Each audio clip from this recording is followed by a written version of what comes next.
In January, my sister Jan's 28 car broke down and had to be scrapped.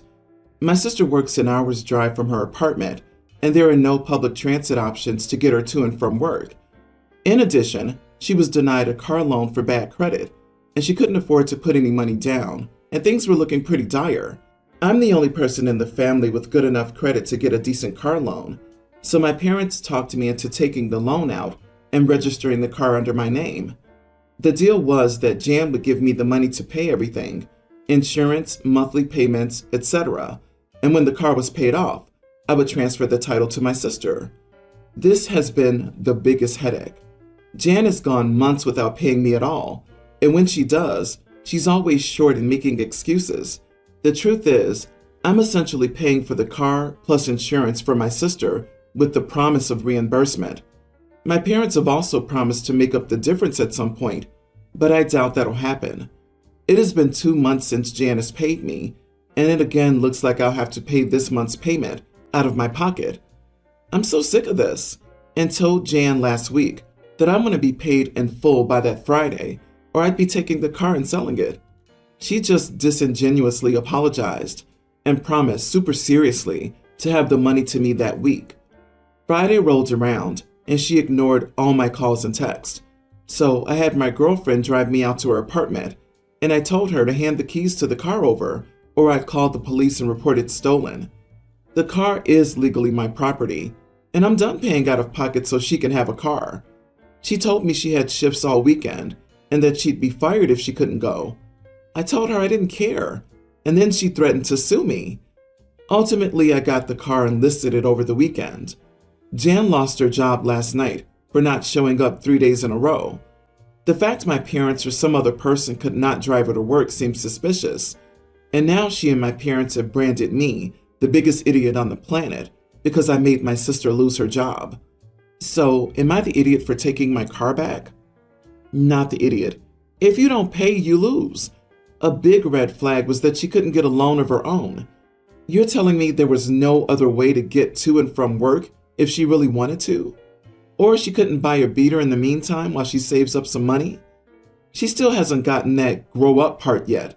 She'd have found a way to get to work if she wanted to. She didn't because she made the choice not to go for 3 days in a row. Not your fault. And what's she gonna sue you for? It's your car, and she wasn't keeping up her end of what was essentially a contractual agreement. The audacity. She's almost 30, and your parents enabled her vicariously through you and your wallet. If they want to baby an adult, that's their choice. As long as they keep doing that, your sister won't change. Driving an hour each way for work costs a lot of money, no matter how fuel efficient the car is. After 6 months, if your sister couldn't make this payment, perhaps she either needed to move closer to work or find a job closer to home. In any case, it wasn't up to you to subsidize her attempt. And if you took the car back Friday and she didn't get your parents to pay you something that night, it sounds like maybe they weren't as upset about this as they claim. Oh boy, let us say I know from bitter experience that you did the right thing. Do not let anyone try to convince you otherwise. Also in the future, do not let yourself be talked into any similar arrangements without a legal document being drawn up between you and the person paying you. You could have ended up with massive debt and would have bad credit because of your sister. Before anyone jumps on me for having him pay for it, my dad does not do money with strings attached. He's always told us that once he gives us a gift, it's ours, and there is no control there, as his dad tried to control him with money. Anyway, I'm getting married to the love of my life in a few months.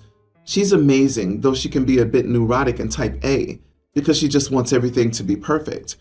She offended my family because she wanted to see and approve of the dresses for anyone who was going to be in the pictures. That did not sit well with my mom, stepmom, sisters, or really anyone. My dad is married to a woman who's considered extremely beautiful. Basically, everyone in our circle either wants to sleep with her or hates her. So being beautiful is her whole thing, and my dad is incredibly proud of this. Recently, we went on a family vacation, and my fiance and I overheard my dad talking to his wife's daughter. She said she would never like my fiance due to the approving the dresses thing. My dad said he doesn't like her either, but he's a little more forgiving than everyone else because Of course she's going to be insecure when she isn't that pretty. My stepsister said she doesn't care because it isn't her problem. My dad said, no, of course not. But like if I was her and had to be around your mom, I'd be a witch too. I was stunned and about to say something, but before I could, my fiance began shouting at him. I backed her up completely. She cried when we were alone and I asked her what could I do to improve it. She said she couldn't stand having him at the wedding, but we had to because he paid for it. I said that isn't how things work in my family and I'd handle it. I uninvited him, and he seemed very upset and said it was a one-time thing and I was overreacting. His wife then texted me about how cruel I am and how my fiance needs thicker skin. So now everyone in the family is angry with us. Everyone's the idiot here. Your fiance sounds incredibly controlling and jealous. Having a dress code is one thing, and demanding approval from the bride for every dress is another. To completely uninvite your father for a private comment he made to his wife is an overreach. So what, you're never going to say something over the top to your wife to make her feel better? Just wait, you will, and you'll hope no one's listening. But doesn't the dad have the right to find his wife more beautiful than OP's fiance? How does that make him the idiot? Wouldn't you want him to find his wife more attractive than his son's bride? You are the idiot. Your dad paid for the whole thing, and you dropped him from an event that's only happening because he's financing it, because you eavesdropped on him having a private rant to your stepsister, who was the first one to bitch about your fiance, but it doesn't sound like you've uninvited her. What he said wasn't kind, but neither has your partner been. Your future wife sounds incredibly controlling. You're free to uninvite him. It is your wedding after all, but in that case, give him back his money and finance it yourself. I swear I would have called off the wedding simply because I paid for it. It would have been so much fun. You're a moron, OP. Not only are you getting married to a controlling uggo, but you permanently harmed your relationship with your father for a marriage that's not gonna last. I wish I were the fly on the wall for when you come crawling back to your family. Me, 26 male, and my girlfriend, Skylar, 26, have been together for about 6 years and are talking about marriage. Skylar has a sister named Molly, 24. When we first started dating, Molly was literally like my younger sister. When she got married, I was a groomsman because she wanted me up there. I became good friends with her husband over the years. I got a call from him a year ago telling me Molly was having an affair. So I went over there and saw things for myself. She was cheating, but also gaslighting him at the same time. She would sleep with these guys and then text her husband, "Hey, coming home, want any food?" It was disgusting. I have a hard stance on cheating. If someone cheats over a period of time, it's a character flaw, and I don't want to be around them. So I made the decision to cut Molly off. Skylar knew my stance and she didn't fight it. After everything came out, Molly started her sob story. She was abused the whole time, and that's why she cheated. I doubted her abuse as we hadn't seen any indication over 5 years, and it was never mentioned. Skylar talked to her and said it could have happened, but it didn't seem authentic, which is what I expected. Molly's parents bought it. The thing with her family's been brewing for the last few months. I blocked Molly on all social media. She cried to Skylar about this. I refused to allow her at our place anymore. I refused to show up and help her move. It all came to a head this past weekend. Their parents hosted a barbecue for their anniversary. While there, Molly kept trying to talk to me. I stonewalled her. She then went crying to her parents. Her parents and I went into the garage. They asked why I was acting like this to their abused daughter. I said they both knew she was lying, and the fact they bought it was sad. And even if she was abused, she could have divorced. That she's now trying to ruin my friend's reputation to make herself look better. Molly needed to leave me alone. Her dad said he wouldn't have anyone disrespect his daughter in his home, and if I don't like that, I can leave. I said, "Sounds good," and turned around to leave. The mom stepped in and told me to stay, and that I know it's a stressful time. You'll come around. I said, that attitude is why your daughter did what she did. Poor parenting. We had a few more words and I left with Skylar. Skylar has been on the phone with her parents for the last week, and they want to do family therapy for all of us. I said, heck no, I've got better things to do with my Saturday, and that there isn't anything to work through. I'm cool with the family outside of Molly. I just won't show up to her family events moving forward. Her mom is distraught over everything and wants to work out a solution. I said I'm not coming around till they learn to accept the way things are. Skylar's upset because her mom is upset, but she understands my stance and thinks that her dad is just mad because he views me as his son. He's called me his son before, so I think he's just being petty. I told Skylar to handle her family moving forward. Am I the idiot? You are the idiot.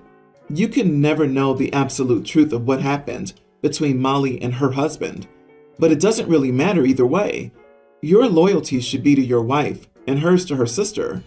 You don't have to like Molly, and you don't have to trust her, but you can be civil for the sake of your wife's relationship with the rest of her family. That is absolute BS. Not the idiot.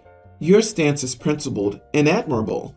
Even if she were abused, that's no excuse to compromise her integrity by cheating, not with the resources available to her through family and modern society. Sadly, her parents failed to pass along the moral fiber to her through lacking it themselves. Everyone's the idiot here. Molly seems like a bad person, and I don't blame you for not wanting anything to do with her, but you can't just stir things up and then step back when it blows up in your face. If it were me, I'd just lay out how I feel with something like, I lost respect for you when I learned about your infidelity. I'm not going to keep bringing it up since we all know what happened, but don't expect the same friendly relationship we had before. That way, the ball is in her court. Ever since I was born, I, female 25, was very close with my Uncle Peter, 47. I had better contact with him than with my parents and siblings. What's important for the story, Peter is extremely religious, which sometimes affected our relationship, but never too much.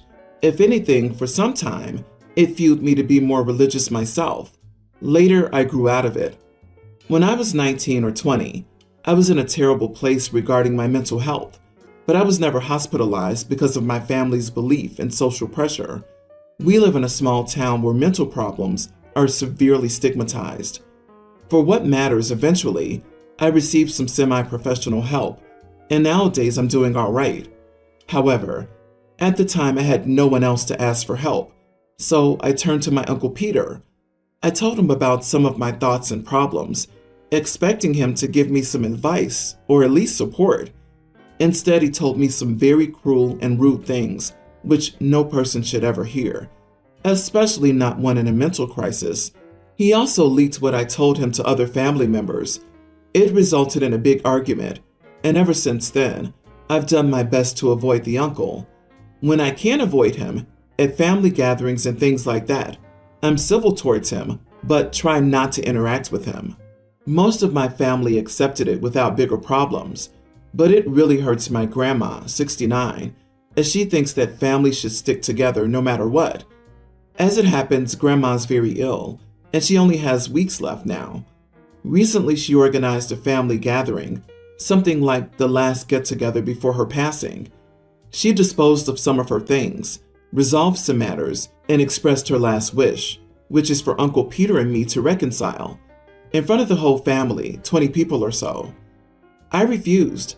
I don't want to lie to her on her deathbed, and I simply cannot forgive my uncle for what he did. My parents and siblings support me, but most of the other family members tell me that I should agree to reconcile, even without doing so. Grandma is disappointed in me, and my uncle openly calls me cruel and unchristian. Maybe I really should just lie. Am I the idiot? Edit. My uncle never apologized for what he said. As far as I know, he thinks he didn't do anything wrong.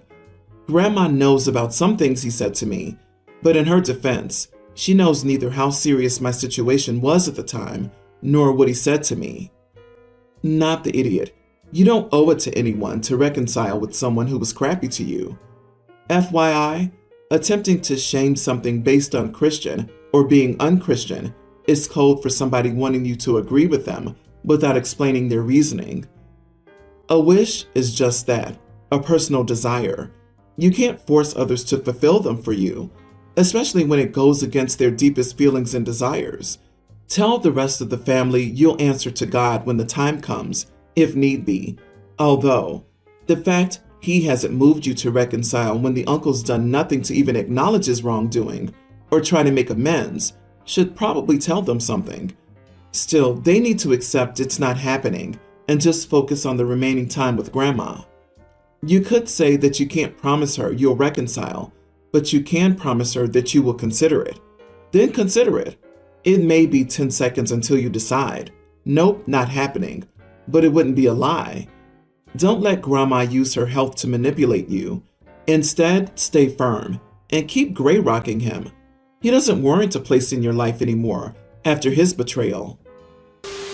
So recently, I, female 30, have been staying more at my boyfriend's 31 place.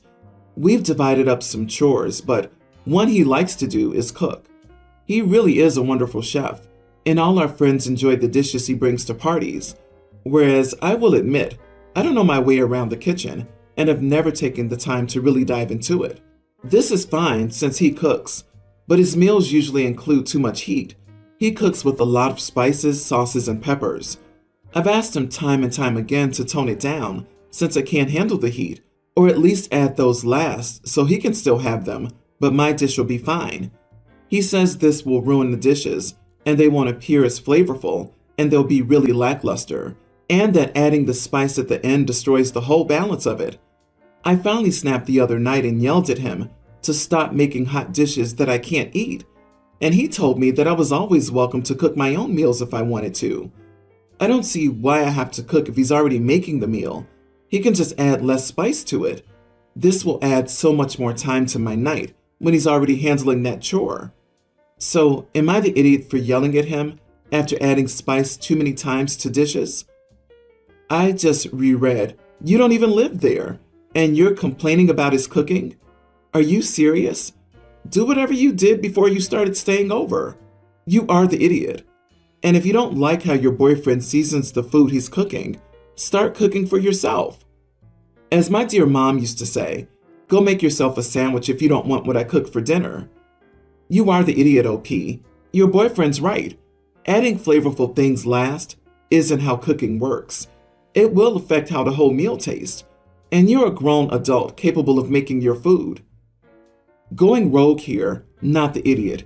You share chores, and your boyfriend does in a way that doesn't benefit you or makes you do your own, negating whatever benefit you get from splitting responsibilities.